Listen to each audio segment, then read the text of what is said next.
1950 மற்றும் 60ல தமிழ் சினிமாவில் கொடிகட்டி பறந்த கதாநாயகி தான் எஸ்.ஆர். விஜயகுமாரி அவர்கள். சிலப்பதிகார கண்ணகியை நம்ம கண் முன்னாடி கொண்டு வந்தவங்க இவங்க தான். மறைந்த நடிகர் எஸ்.எஸ். ராஜச்சந்திரனின் மனைவி இவங்க தான். நீண்ட நாட்களாக எதுலையுமே தன்னை வெளிக்காட்டிக்காம இருந்த இவங்க சமீபத்தில் ஒரு பேட்டி கொடுத்துருக்காங்க. அந்த பேட்டியில இவங்க சொன்ன விஷயம் பாத்தீங்கன்னா சோசியல் மீடியால பயங்கரமா வைரல் ஆயிட்டு இருக்கு. அது என்னன்னா, நம்ம சேனல்ல கூட ஒரு ஷார்ட்ஸ் போட்டிருந்தோம். அதுல பாத்தீங்கன்னா 50 வருஷமா அவங்க சாப்பாடே சாப்பிடல, நான் இதெல்லாம் தான் சாப்பிட்டுருந்தேன் அப்படின்ற மாதிரி ஒரு பேட்டி கொடுத்துருந்தாங்க. நீங்க பார்க்கவே ரொம்ப உற்சாகமா இருக்கீங்க, அதுக்கு என்ன ரகசியம் மேடம் அப்படின்ற மாதிரி கேள்வி கேட்டிருந்தாங்க. அதுக்கு தான் அவங்க பதில் சொல்லியிருந்தாங்க, 50 வருஷமா நான் சாப்பாடே எடுத்துக்கிறது கிடையாது, தினமும் 2 முட்டை மட்டும்தான் காலையில எடுத்துப்பேன். அதுக்கப்புறம் தண்ணீரில் சீரகம், மிளகு, ஜவ்வரிசி கலந்து முதல் நாளே சூடு பண்ணி பிளாஸ்குல ஊற்றி வச்சிடுவேன். அதை மறுநாள் அந்த தண்ணியை தான் குடிப்பேன். மதிய உணவுக்கு முன்னாடி கொஞ்சம் ஆப்பிளும் மாதுளையும் சாப்பிடுவேன். மதியத்துக்கு ஒரு இட்லி, மீன் குழம்பு, காய்கறிகள் சாப்பிடுவேன். ஈவினிங்ல டீ, 2 பிஸ்கட், நைட்ல ஒரே ஒரு இட்லி இல்லைன்னா ஒரே ஒரு தோசை மட்டும்தான் சாப்பிடுவேன். இதுதான் என்னோட டயட்டு. இதனாலதான் நான் வயசானது என்னால உணர முடியல அப்படின்ற மாதிரி சொல்லியிருந்தாங்க. இதுல ஒரு விஷயம் நீங்க தெரிஞ்சுக்க வேண்டியது என்னன்னா, இவங்களோட வயசு 88 வயசு ஆகுது.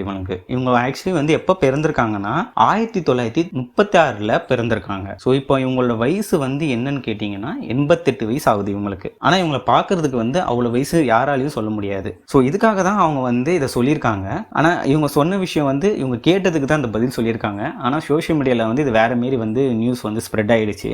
அடுத்து எஸ்.எஸ். ராஜச்சந்திரன் அவர்களை பற்றி கேள்வி கேட்டிருக்காங்க. அதுக்கு அவங்க என்ன பதில் சொல்லியிருக்காங்கன்னா, காதல் கணவர் எஸ்.எஸ்.ஆர் இறந்து 10 வருஷம் ஆச்சு. என்ன பொறுத்தவரையும் அவர் இப்போதும் உயிரோடு தான் இருக்காரு. நான் தனிமையில இருக்கும் போது சில நேரத்துல ஏன் இப்படி பண்ணினாரு என்று வருத்தப்பட்டது உண்டு. அது என்னன்னு சொல்ல நான் விரும்பல. ஆனா அவர் இறப்புக்கு போய் அழுதேன். கூட இந்த அத்தனை பேரும் என்னை பார்த்து அழுதாங்க அப்படின்ற மாதிரி உணர்ச்சி வசப்பட்டு பேசியிருக்காங்க. அடுத்த கேள்வி பாத்தீங்கன்னா, விஜய் சார் கூட அவங்க பூவே உனக்காக படத்துல நடிச்சிருந்தாங்க. ஸோ விஜய் சாரோட நடிச்சதை பத்தி அவங்க கேள்வி கேட்டிருக்காங்க. அதுக்கு அவங்க என்ன பதில் சொல்லியிருக்காங்கன்னா, பூவே உனக்காக படம் ஷூட்டிங்ல தான் விஜய் நான் முதல்ல பார்த்தேன். அப்ப பாத்தீங்கன்னா அவர் ரொம்ப அமைதியா இருப்பாரு. அவர் எல்லாருமே அமைதி புறா தான் சொல்லுவாங்க. யாருக்கிட்டையும் பேச மாட்டாரு. ஆனா என்கிட்ட நல்லாவே பேசுவாரு. நம்பியாரு கூட உன்கிட்ட மட்டும் இப்படிதான் அந்த தம்பி பேசுறாரு அப்படின்ற மாதிரி கேள்வி எல்லாம் என்ன கேட்டுட்டே இருப்பாரு. இப்ப அவர் அரசியலுக்கு வந்திருக்காரு. ஆனா அரசியல் வந்ததுல எனக்கு சுத்தமா அவர் வந்தது எனக்கு பிடிக்கல.